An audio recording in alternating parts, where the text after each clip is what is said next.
Okay, picture this. Nandiyan ka na sa checkout counter. Hawak mo na yung pinapangarap mong gadget. Pagbukas mo ng wallet, 2 card yung nandiyan, halos magkamukha. So ang tanong, alin diyan ang huhugutin mo? I mean, look at them, di ba? Parehong plastic, parehong may chip, parehong pangalan mo yung nakasulat. Pero, andito yung catch. Kahit magkamukha sila, fundamentally different yung two ways of handling money na ni-represent nila.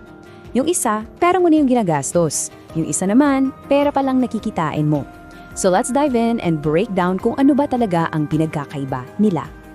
Para mas madali natin maintindihan to, isipin natin na may 2 bida or characters sa loob ng wallet mo. Sa isang corner, pera ko. Sa kabilang corner, pera ng bangko. Let's get to know them. Okay, unahin natin si debit card. Isipin mo siya as yung straight to the point mong kaibigan. Simple lang ang rule niya. Kung ano yung pera mo sa bangko, yun lang ang pwede mong gastusin. So pag nag-swipe ka, boom! Bawas agad yan sa account mo, almost instantly. Walang utang-utang, what you see is what you get. Sa kabilang banda, andyan naman si credit card. Siya yung friend mo na medyo flexible. Sinasabi niya, go ahead, bilhin mo na yan ngayon, ako muna bahala. Ang ginagamit mo kasi dito ay pera ng bangko. It's a loan. Super convenient, pero laging tatandaan, utang yan na kailangan mong bayaran later. Okay, round 1. Ilagay natin ang 2 card na to sa arena. Ang unang laban, paano nila naapektuhan ang budget mo? Dito, malinaw na malinaw ang difference nila. Sa debit card, sobrang prangka ng sistema.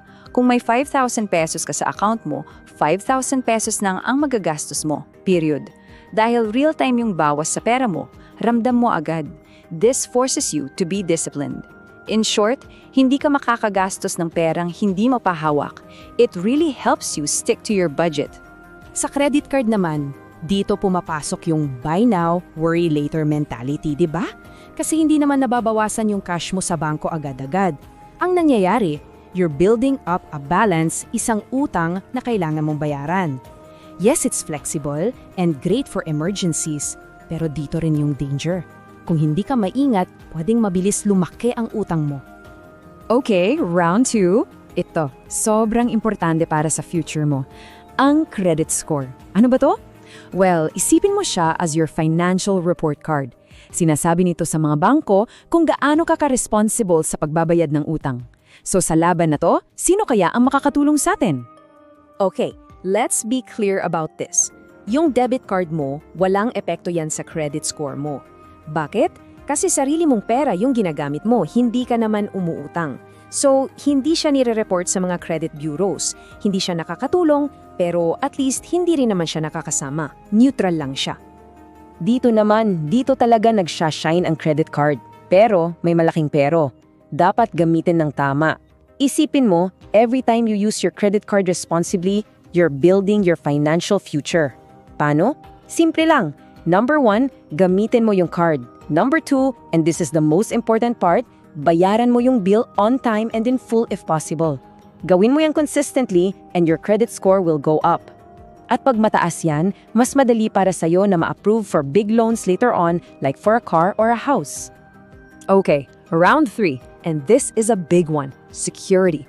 Imagine this, bigla kang naka-receive ng text. May transaction daw sa account mo na hindi mo naman ginawa. Oh no, na-scam ka. Sa ganitong nakakatakot na sitwasyon, aling card ang mas magproprotekta sa'yo?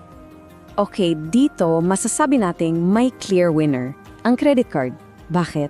Kasi pag debit card mo yung na-compromise, yung actual cash mo from your savings or checking account ang nawawala habang nag-iimbestiga yung bangko. That can be a huge headache. Pero pag credit card, pera ng bangko yung at risk, hindi yung cash mo. I-dispute mo lang yung charge at habang ini-investigatean yan, hindi apektado yung pera mo. Kaya yung pro tip dyan, for online shopping, much safer to use a credit card. Siyempre, we have to talk about the costs involved. Kasi nothing is ever truly free. Parehong may kaakibat na potensyal na bayarin itong 2 card. So, ano-ano ba yung mga hidden costs na kailangan nating bantayan? Para sa credit card, ang pinakamalaking kalaban mo ay yung interest. Ito yung monster na lumalaki kapag hindi mo binabayan ng buo yung balance mo every month. Pwedeng mabaon ka sa utang dahil dito. Sa debit card naman, ang main thing na kailangan mong i-watch out for ay yung overdraft fees. Ito yung nangyayari kapag sumobra yung gastos mo sa laman ng account mo. It's a penalty basically. So after all those rounds, sino nga ba ang panalo? Debit or credit? Well, here's the twist. Hindi ito versus hindi ito labanan. The real question is not which one is better, but how do you use them as a team? Yup, you heard it right. Hindi sila magkalaban. Dapat maging partner sila sa wallet mo. Ang sikreto talaga dito ay using the right tool for the right job. For example, yung mga pang-araw-araw na gastos, kape, groceries, lunch, gamitin mo yung debit card mo.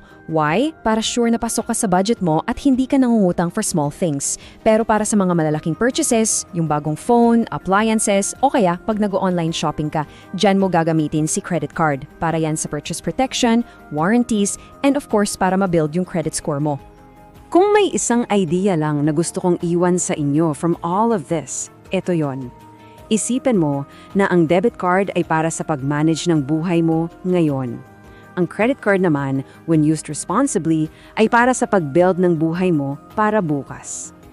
And of course, a very important reminder, lahat ng pinag-usapan natin dito ay for educational purposes only, ha? Para sa financial advice na bagay talaga sa personal situation mo, it's always best to consult a professional financial advisor.